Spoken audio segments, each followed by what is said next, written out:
O deputado federal Alexandre Ramagem voltou a fazer duras críticas ao sistema judiciário brasileiro e acusou o Supremo Tribunal Federal de agir de forma tirânica. Ramagem está foragido nos Estados Unidos desde que teve a prisão decretada e disse que é vítima de uma perseguição por parte do Supremo Tribunal Federal.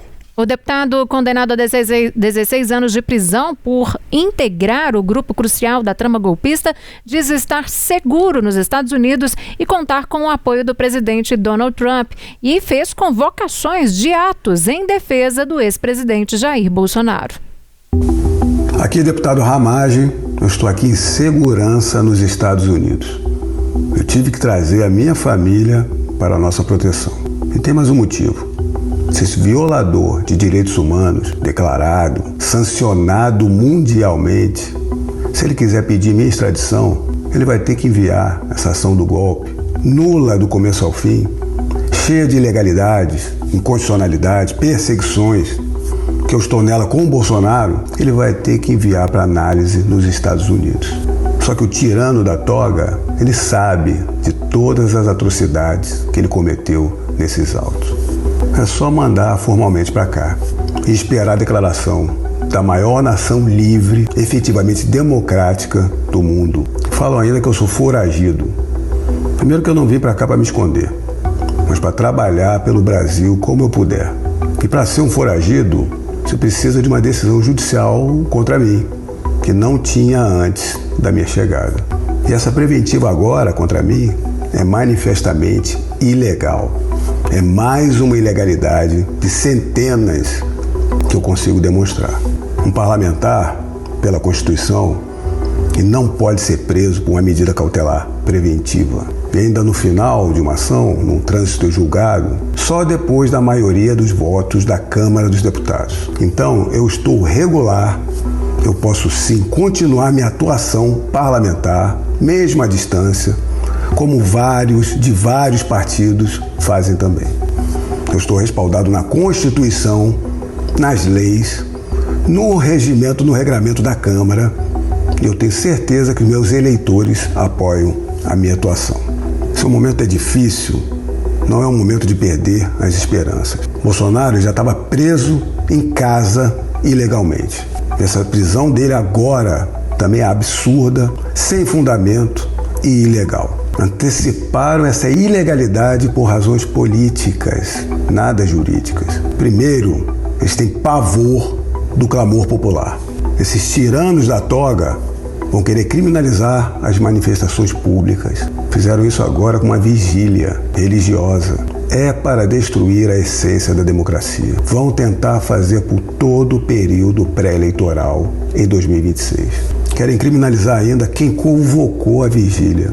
Tiraram o Flávio do pleito eleitoral de 2026. Vão tentar fazer isso também com todos os possíveis senadores e demais candidatos de direita em 2026. Mas nós temos que lembrar que eles não conseguiram nos tirar das ruas até hoje, graças a Jair Messias Bolsonaro. Que eles não conseguiram nos calar, nos tirar das redes, graças aos parlamentares de direita e de todo o clamor popular. Nós aposentamos um presidente do STF, pediu para sair. Barroso, que bradava que o STF era um poder político, com suas pautas antifamília, aborto, defesa do terrorista italiano, liberação das drogas, saiu. E os outros que estão com esse ar de normalidade. Se eles prenderam ilegalmente nosso maior líder, Jair Bolsonaro, é hora de manifestação sim. Vigília, ordeira, pacífica, é hora de anistia, ampla, geral e irrestrita. Vamos voltar para Brasília, Luciane Landim. Ao que tudo indica, o deputado Alexandre Ramagem, adotou uma estratégia também parecida com a do deputado Eduardo Bolsonaro e de lá dos Estados Unidos decidiu fazer ataques à justiça brasileira. A gente já tem alguma repercussão entre representantes do Partido Liberal, que é o partido do Ramagem, sobre essas declarações e sobre também a fuga dele, do país? Olha, essa situação de Alexandre Ramagem ainda está sendo entendida ali dentro do Partido Liberal, especialmente na bancada da sigla na Câmara dos Deputados.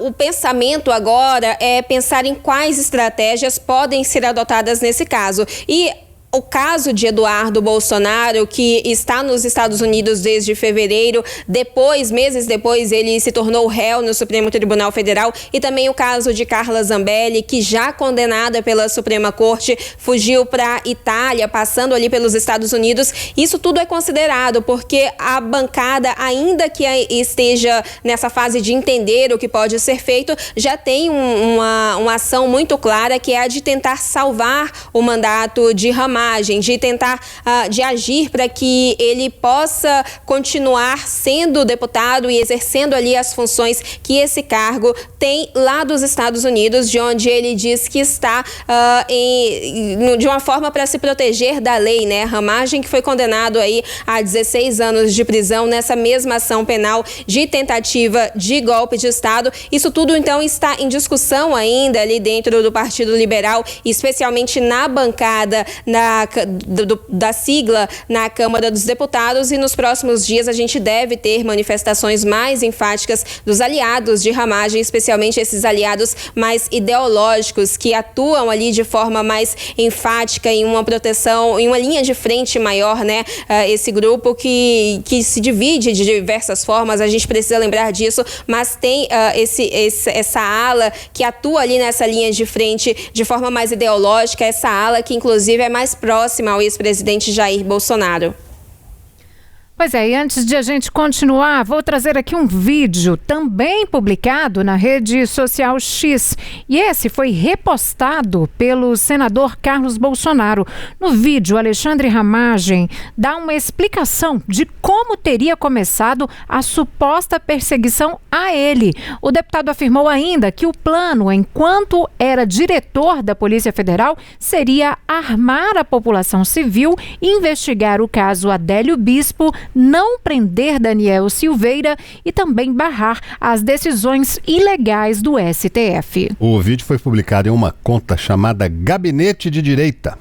Nós tínhamos um plano, sim, um plano de aumentar o número de operações, de fazer o armamento da população civil. Eu tinha um plano para Minas Gerais, para resolver a situação do Adélio. Nós tínhamos tanto para trabalhar, e eu falava para ele, nós temos que barrar toda a questão de decisões ilegais do STF. A conversa era essa: presidente, se o senhor, que o presidente Bolsonaro queria matar no peito tudo e acabava não ajeitando os ministérios como deveria ser feito, e briga entre ministros e ministérios, eu falava para ele: olha, essa questão de manifestações ilegais, decisões ilegais do STF, se o senhor desobedecer, o senhor entra em crime de responsabilidade. Eu, como diretor-geral, eu desobedecendo, é um crime não só pequeno, mas o que vale é a exceção da verdade. Na exceção da verdade, a gente consegue começar a derrubar essas decisões. Uma das questões de perseguição a mim, que foram até o final me perseguindo, é que dentro das minhas escritas, minhas particulares, que não tem envio para ninguém, eu colocava lá: presidente Bolsonaro para levar à AGU, que é um órgão público de Estado, essas decisões do STF, para ver um parecer da AGU sobre a legalidade ou não, se ela é manifestamente legal ou não, para o nosso cumprimento, para a validação. Isso para eles é um traje. Isso foi me perguntado e eu esclareci com veemência que é órgão de governo, e sim. E mais, temos um paralelo em decisões administrativas da Justiça Federal toda, não apenas do STF, de que passa pela AGU antes do cumprimento da força executória das decisões judiciais. Isso é praxe. Por que não uma questão do presidente da República se está em dúvida? Em dúvida, né, formalmente, para haver uma reconsideração. Mas que a gente sabe que essas decisões eram completamente ilegais. Isso em relação à decisão do Daniel Silveira. Se o Daniel Silveira tivesse passado por mim, eu não teria cumprido a decisão do Daniel Silveira. Esse é um grande exemplo. Então esse foi o problema de me tirar, de começar a perseguição contra mim. E mais, ainda eu não me dei por rogado, fui me eleger deputado federal, comecei a demonstrar toda a armadilha que foi feita no 8 de janeiro, que foi uma armadilha para toda a direita. Eu comecei a fazer os requerimentos, demonstrar por A mais B. Logo em seguida, acabando aquela CPMI, que eu tive mais requerimentos aprovados nessas questões todas de demonstrar essas ilegalidades. O presidente Bolsonaro me indicou a concorrer à Prefeitura do Rio em dezembro. Em janeiro, a Polícia Federal estava na minha casa. O argumento era um sistema que eu tinha fiscalizado e levado à corregedoria para apurar as irregularidades. Então é por isso e tantas outras questões que eles vieram a me perseguir.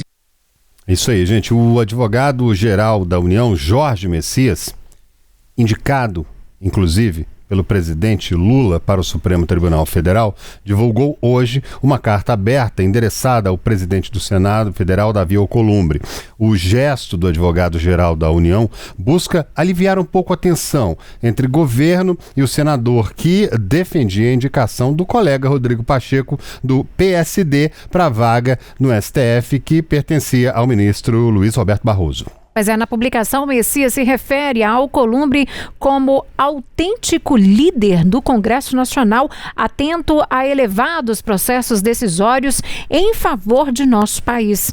E ele reitera de uma boa relação com o presidente do Senado, apesar da divergência quanto à indicação. Abro aspas aqui, olha, durante um período significativo de minha carreira, fui acolhido pelo presidente Davi para trabalhar no Senado, onde, próximo aos demais membros daquela alta casa legislativa, aprendi a dimensionar a atividade política como um espaço nobre de definição de rumos e administração de conflitos em nossa sociedades, fecha aspas. Esse é um trecho, portanto, dessa carta aberta escrita por Messias. O advogado afirmou ainda que ele vai conversar diretamente com cada um dos senadores e senadoras, ouvindo atentamente as preocupações com a justiça e expondo a perspectiva que pretende o caso, aprovado, caso seja aprovado pela Casa, levar ao Supremo Tribunal Federal. Antes da votação em plenário, a CCJ, que é a Comissão de Constituição e Justiça, realiza, aliás, uma sabatina para avaliar se o candidato tem qualificação e conduta adequadas para exercer o cargo. Pois é, durante essa sabatina, Jorge Messias vai ser questionado sobre diversos assuntos em diferentes áreas, sem limitação de temas, podendo tratar de assuntos políticos até questionamentos pessoais. Após o interrogatório, a Comissão de Constituição e Justiça vai emitir, de fato, então, um parecer recomendando ou não a aprovação dele para o cargo. O processo segue para a votação no plenário, onde o indicado precisa conquistar pelo menos 41 dos 81 votos do Senado.